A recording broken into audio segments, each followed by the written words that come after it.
No problem. Thanks for having me.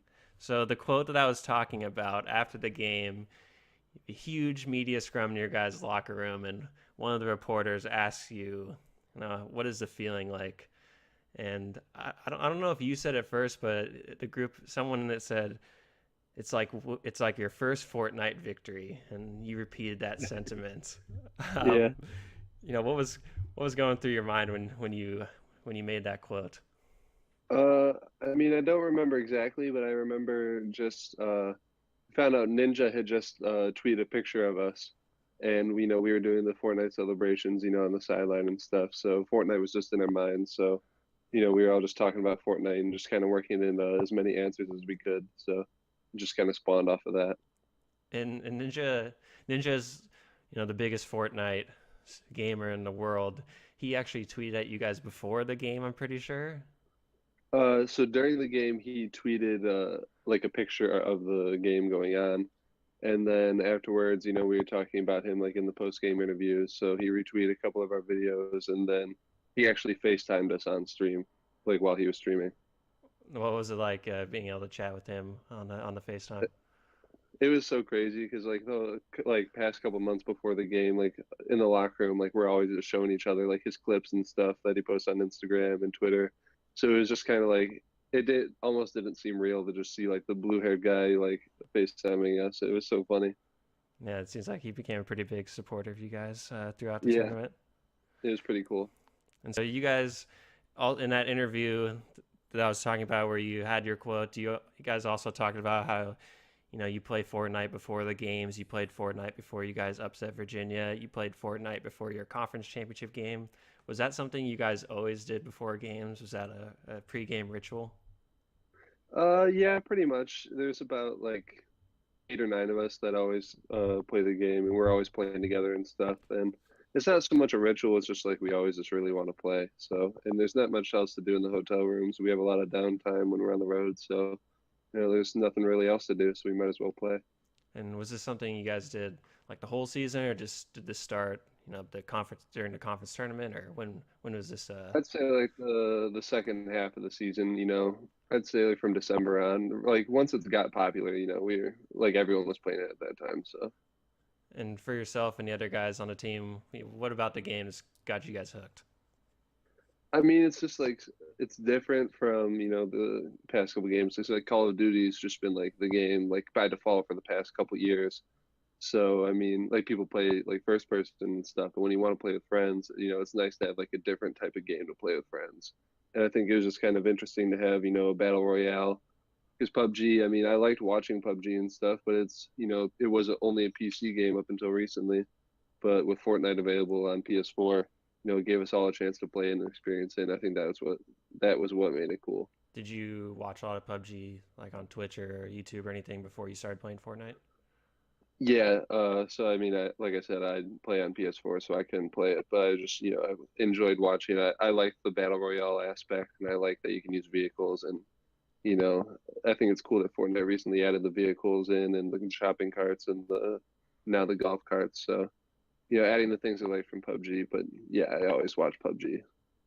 And Fortnite, one of the things it's known for is the cosmetics of the games, like the skins and the emotes. And with the Uh, emotes, there's lots of dances. And you guys were doing a lot of those dances on the bench when you guys were playing right. Virginia. The different dances, like you were doing the pickaxe, swinging the pickaxe or riding the pony or the backpack kid dance. Is that Uh-huh. was that something you guys did the whole season as well? Like as you guys started playing Fortnite, you started incorporating that into your bench celebrations. No, not at all. Honestly, like right before the game, we were just talking about like if we're all on the bench, like let's do something crazy. And then, it wasn't planned at all. We were just kind of like looking at each other, and like we're like, let's floss or let's do the best made stance because like Fortnite, we play it so much, so we all like knew like what dances we were talking about and stuff. So it was like an easy thing to do. Is it weird now to like see yourself in gifs on Twitter, or different things doing the different dances? Yeah, it was funny. Not too long ago, like a friend of mine from Cleveland just like sent me a screenshot of her text with like her mom, and her mom sent her the GIF of me doing the best mates dance, and like she didn't even know like about it. She just thought it was like a dancing person. So it was funny to still like see it like used organically. And after you guys had this big win, you kind of brought Fortnite into the spotlight of popular culture. I gotta say, you guys, Fortnite's become so big. You guys are almost the first ones to kind of. I mean, obviously, there's other people who had been seen playing at the time, but Right. really on a national stage, you guys were the first ones to bring it to that Yeah. level. Like in the sports world, yeah. And But I mean, it's cool. Fortnite was gonna get big regardless, but because it's just like such a I don't know, like a viral game, like the clips and everything go so viral. But it was cool to be at like the forefront of that. and you see like a lot of basketball players are you're seeing more, especially in the NBA, are into Fortnite. And you see guys Uh, like Josh Hart for the Lakers. He was doing wrapping himself with bandages after he made a yeah. jump shot. Do you Uh-huh. do you have like a favorite NBA player you've seen play Fortnite? I mean, Josh is cool. I like Josh. I can't speak to how good he is, but I mean, he seems like a cool dude. So I'll say he's my favorite. And have you seen his Fortnite shoes that he busted out? Yeah, yeah, I've seen those. Those are really cool. I want a pair. You think he can maybe rock a pair next season? I'll have to find an Under Armour equivalent, but we'll see what I can do. And you guys actually got to meet the creators, some of the creators from Fortnite. Was this Yeah, during that the was really tournament? cool. Yeah, it was actually like the day of the Kansas State game, who we played after Virginia. A couple of them came down because I guess like one of their locations is very close to where we were playing, so it was really easy for them to come down, and it was like not something like we had to ask to do because like I guess they just like wanted to meet us because like we were doing the dances and stuff and giving them like some publicity, so they just wanted to like show love to us, and it was really organic. They just like wanted to meet as like friends and people. It was really cool. And if you can show your T-shirt you got on now, Oh that's a yeah, got a Fortnite Battle Royale tee on. so yeah, that's one of the things you got when you were able to meet up with them. That's pretty awesome. Yeah, it was really cool. And I have to ask, who do you think is the best Fortnite player on the UMBC team? Oh, on the UMBC team, I've always said like I'm going to give credit where it's due. Brandon Horvath, number 12, he's definitely the best, but I think I'm the most interesting. So where do you think you rank skill wise on the team? Um, I'm towards the top, but we were talking off camera a little bit. I'm not a builder. I can win a gunfight, but when it comes to building forts, that's not for me. I can get myself some cover, but some of the guys are just much better builders than I am, so I'll give them the credit. Uh, you know, I'd say I'm top four. And do you have like a most memorable Fortnite game you've had, or maybe a best game as far as kills or anything like that? Yeah, I had like a 12 kill squad game. So not the most impressive, but for me for me it's really impressive. Yeah, 12 kills for squads though is pretty good, just because it's easy for people to just hit like the last shot on a guy that you've drained all Right. the health on, and then you don't get Uh-huh. anything. So, That's so annoying. how about solos? Do you have a solo game where you've gotten double digit I think kills or like anything? I think like nine is my highest in solo. That's pretty good as well. Yeah. I don't Yeah, really play solos though, because I think one of the good things about Fortnite is like being able to play with friends and stuff. yeah, that's what I enjoyed the most about it as well. I think that's why it's had such a lasting, run too, just because it's a game that really requires a Hmm. lot of communication and Teamwork things and like that and whatnot. teamwork. Yeah. Yeah, so like for me, like the last game prior to Fortnite that like everybody was into like playing and into that teamwork was like Modern Warfare 2. Like there have been other games, but Call of Duty Modern Warfare 2 was like the last time that I can remember where like everyone was playing and everyone was communicating like they are now in Fortnite. So I think it's cool that it's like come back and stuff. And you mentioned Call of Duty. Is there any other games yourself or as a team you guys played before Fortnite or still play now? I mean, like in college, I don't have a ton of time to play video games, so it's nice to have like multiplayer games like Fortnite or the Call of Duties, but I really enjoy like single player story modes. I'm currently playing The Last of Us, and I've beaten Skyrim like 3 times. I really love Skyrim, but like it's easy to just hop on and play like a multiplayer game. Yeah, for sure. And as Hmm. far as your history with playing video games, what do you remember as like your earliest video game memories? I remember a couple racing games on like the Game Boy Color, and then my brother and my sister used to play Nintendo 64, like Super Mario and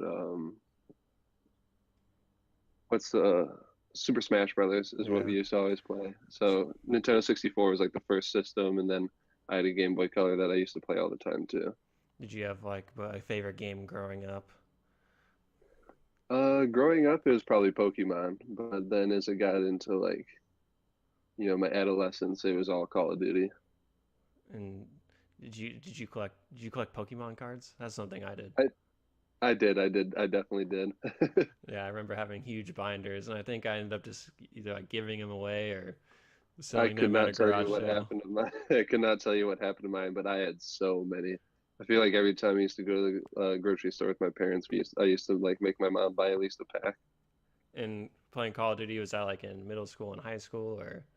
It was mainly middle school is when it was big because when I was in middle school, the two ones that were really big were Black Ops and Modern Warfare 2, which, that's like my two favorites. So, just a good time for Call of Duty and stuff. And then in high school, as it got, more modern, more futuristic, I wasn't a big fan of it. But I mean, they're still fun. It's just not as much for me as the Modern Warfare 2 and the Black Ops. Black Ops story mode is one of my favorite Call of Duty story modes. And the Black Ops 4, they announced they're going to have a battle royale. Are you pretty interested in checking that out? I'm skeptical. I'm not going to get it right away. I'm sure it'll be good because, I mean, Call of Duty is, a great title and everything, but I just want to see how it plays. I'm going to watch some other people play it and stuff and see how it goes. And then I'll make a decision on whether or not I want to get it because I don't want to get it if it's, pay to win. One of the Yeah. good things about Fortnite is how, it's so balanced and, everyone has the same chance. So I like that in a game and I don't want that to go away with Call of Duty. And jumping back to your guys' win you had over Virginia, you Mhm. guys are nominated for an ESPY for best Yes, moments. sir. So on Wednesday, I believe in Los Angeles, you're going to be in attendance with your teammates and your coaches to see if you Yeah. guys win the ESPY. Uh-huh. If you're trying to convince the people listening that UMBC deserves to win the ESPY for best moment, what would you say to them? Let's say we made history. And to the gaming people watching, we put Fortnite, into the modern news. So if that's something that you appreciate, then you should vote for us. And more into the game. Obviously, going into the game, I'm sure there's plenty of people telling you guys that no 16 seed has ever beaten the number one seed, and you see like the percentage charts, the 538 saying Hmm. whatever 0.1% or 1% chance of victory or Yeah. whatever like that. What's your guys' mindset like as you're going into a game where nobody has any belief that you're going to win? So when we were playing Vermont in the conference championship, we only had like an 8% chance to win. And, we beat them. So we were feeling pretty good about ourselves. And then, uh, you know, like going into selection Sunday, I think it was Joe, my friend on the team, that said, I'd rather be a 16 than a 15 because, your chances are realistically about the same, and you get to make history if you're a 16 seed. And everyone's like, that kind of makes sense. So we weren't like scared of being a 16. I think we were embracing it. So I think once we got the call that it was going to be Virginia, but it wasn't like we were scared or anything. It was just like, how can we get this done? So, I think we were all just kind of optimistic about it, and that's why it all worked out so well. There was no one that was like, our season's over. It was, all right, let's go out and see what we can do. And you guys were up pretty big in the second half. You guys won by 20 points, but the lead's up over 20 in the second half.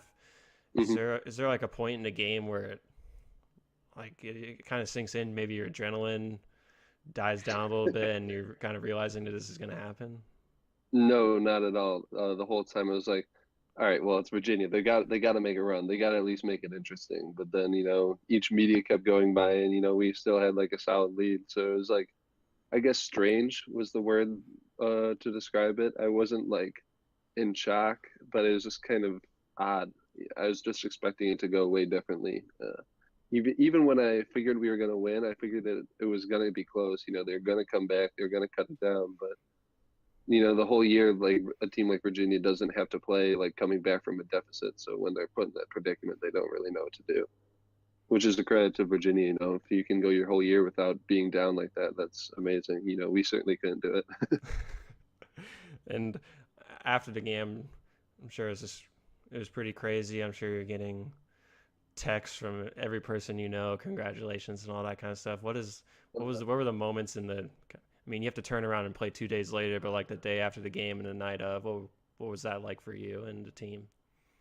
I mean, it was crazy. You know, I got well over 1,000 texts on my phone. Like my phone just shut down, and you know, I gained about 1,000 followers on Twitter and Instagram, so that was cool.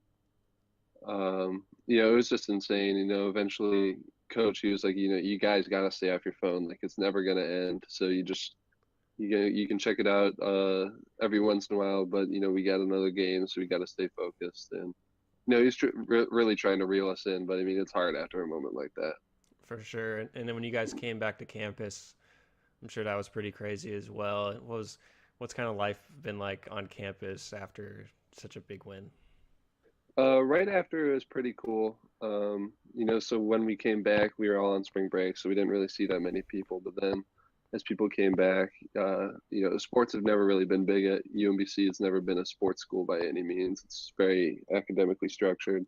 So to, you know, have random students come up to you and congratulate you, that's really cool because that's never something that I've experienced before at UMBC. You know, usually when you tell people that you're on the basketball team, they couldn't care less. So, you know, to have that change and have people just, you know, think that it's cool that you're on the basketball team, that was something that I was really proud of. And we talked earlier, you guys are getting prepared for the next season now, so Hmm. obviously there's going to be a little more eyes on you guys, a little more, probably a little more Yeah. excitement around the Uh-huh. campus because of what you guys did in March. You know, kind of Yeah. what is the feeling as you're, preparing for yourself? It's your final season in college, so what's kind of the feelings as you're preparing for that? You know, Coach Odom said the other day in practice, you know, this is never going to go away. We're always going to be like the 16 that beat the one, but you know, you got to kind of bottle it up and put it as last season, and you know, it's never going to go away. We always like have that to look back on, but you just got to kind of look forward to this next season and try and do something unique for this season. And you know, if we can make it to the next round of the tournament, then you know that's great. So it's just kind of you know looking forward and trying to set similar goals for the next season. And I want to wrap things up here with the one last video game question I like to ask all my guests is if you were to run into someone who was kind of on the fence about starting to play video games or wanting to maybe pick up the hobby, what would you say to convince them that it'd be the right thing to do? You know, I'd say it's just like it's a way to escape from like your everyday life.